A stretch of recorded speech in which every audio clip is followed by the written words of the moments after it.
بسم اللہ والصلاۃ والسلام علی رسول الکریم محمد وعلی آلہ واصحابہ اجمعین۔ معزز سامعین، اللہ کے فضل و کرم سے آج ہم سورۃ بقرہ کی آیات 107 سے 110 کا مطالعہ کریں گے۔ فضائل قرآن کے حوالے سے اللہ رب العزت نے بنی نوع انسان کو تقریری انداز میں مخاطب کیا ہے اور اس میں ان پہلوؤں کو اجاگر کیا ہے جو بنی نوع انسان کی فلاح کے لیے ضروری ہیں اور اس کی ہدایت کاملہ کا باعث بن سکتے ہیں۔ قرآن مجید فرقان حمید نبی آخر الزماں حضرت محمد صلی اللہ علیہ وآلہ وسلم کے قلب اطہر پر نازل ہوا اور آپ صلی اللہ علیہ وآلہ وسلم اپنی طرف سے کچھ نہیں کہتے تھے، بلکہ جو کچھ بھی کہتے تھے وہ اللہ کے حکم سے ہوتا تھا، اللہ کی وحی ہوتی تھی۔ وَمَا يَنطِقُ عَنِ الْهَوَىٰ إِنْ هُوَ إِلَّا وَحْيٌ يُوحَىٰ، اور اس میں کوئی شک و شبے کی گنجائش نہیں ہے، یہ اللہ کا کلام ہے اور اللہ رب العزت نے ہماری ہدایت کاملہ کے لیے اس کو نازل کیا ہے۔ ضرورت اس امر کی ہے کہ ہم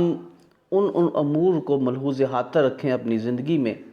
جو اللہ کے نبی صلی اللہ علیہ وآلہ وسلم نے جس میں ہمیں رہنمائی فرمائی ہے، اور ہم قرآن کو اللہ رب العزت کے اس دیے ہوئے ہدایت کے روشن اور نمایاں پہلو کو جو ہماری ہدایت کاملہ کے لیے ہے، نبی کریم صلی اللہ علیہ وآلہ وسلم کی بتائے ہوئے اصولوں اور بتائی ہوئی پیاری باتوں کے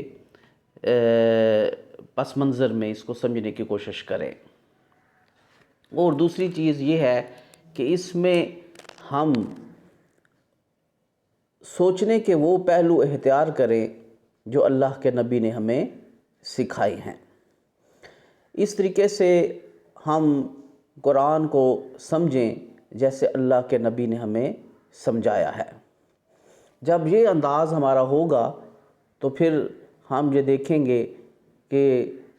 ہر طرح کے سوال جو ہم سے کیے جاتے ہیں مشرکین کی طرف سے ہم ان کا جواب دے سکیں گے، اور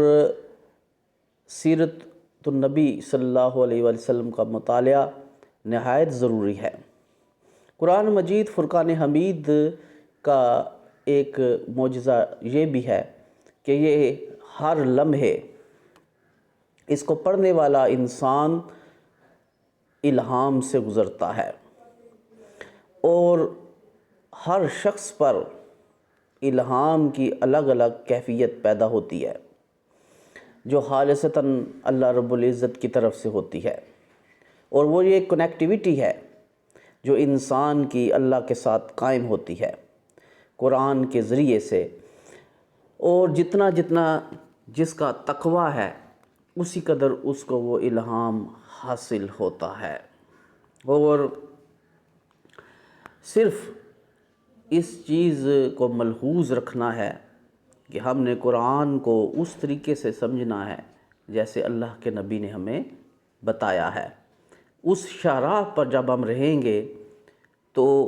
ہماری کنیکٹیویٹی اللہ رب العزت سے قائم رہے گی اور ہمارے اوپر قرآن کی برکات اور اس کے الہام کے سلسلے رواں دواں رہیں گے۔ یہی وجہ ہے کہ بے شمار تفاسیر لکھی گئی اور اللہ کے بندوں کو قرآن مجید پڑھنے کی وجہ سے اس کی ان پر کرامتیں الگ الگ نمایاں ہوتی گئیں۔ یہ تو مسلمان تھے، غیر مسلموں نے بھی قرآن کو مادی فوائد حاصل کرنے کے لیے جب پڑھا تو وہ بھی برکات حاصل انہوں نے بھی کر لی، اور ہمارے سامنے نت نئی ایجادات ہوئیں اور ابھی بھی ہو رہی ہیں۔ اور ہم یہ دیکھنا چاہیں گے کہ ان آیات میں ہمیں بنیادی طور پر ایک تو یہ ہے کہ ہم قرآن سے جب ہم وابستہ ہوں گے تو جس طرح اللہ کے نبی صلی اللہ علیہ وآلہ وسلم کے پاس سوالات کرتے تھے یہود و نصارہ، مختلف قسم کے سوالات بالخصوص یہود لے کر آتے تھے، تو آپ صلی اللہ علیہ وسلم قرآن ہی کے ذریعے سے ان کا جواب دیتے تھے۔ آج بھی ہمارے سامنے وہ جو سوالات لے کر آتے ہیں تو ان کا جواب بھی ہمیں قرآن مجید ہی سے دینا پڑتا ہے، اور یہی وجہ ہے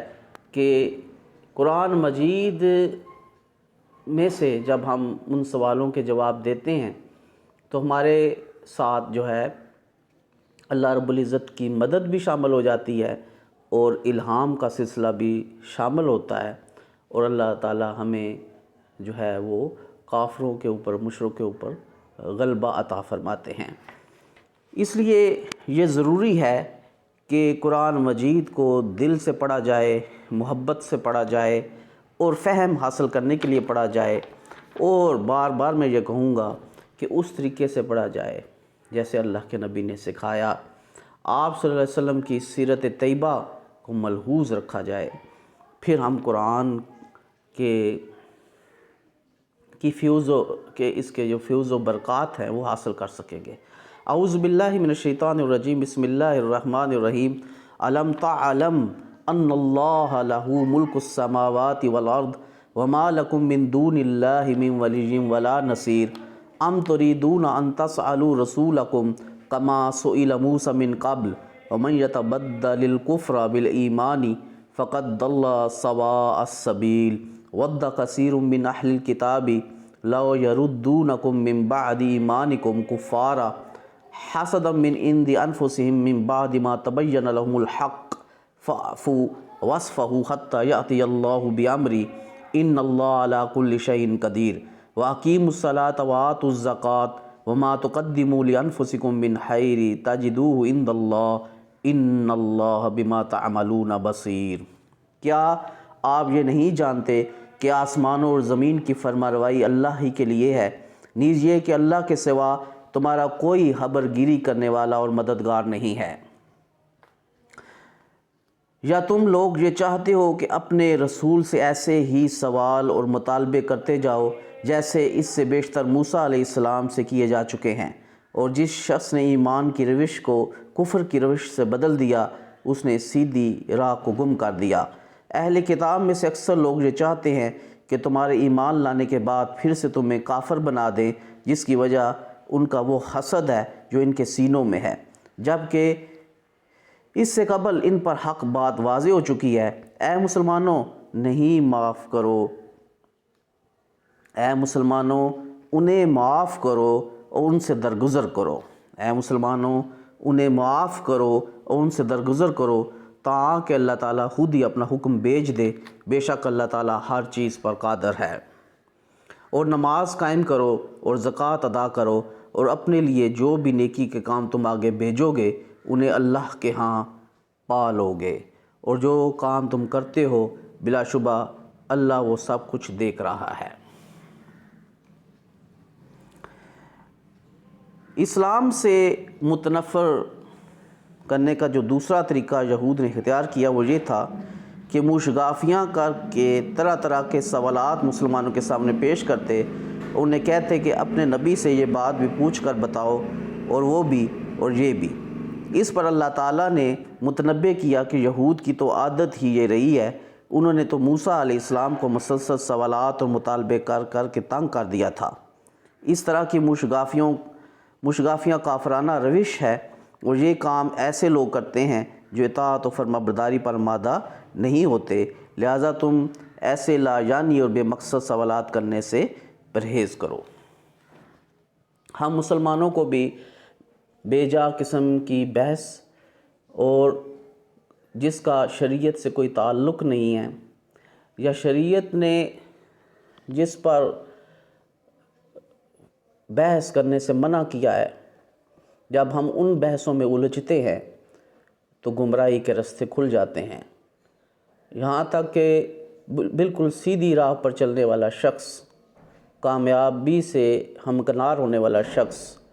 ان سوالات میں الجھ کر گمراہ ہو جاتا ہے۔ وما علینا الا البلاغ المبین۔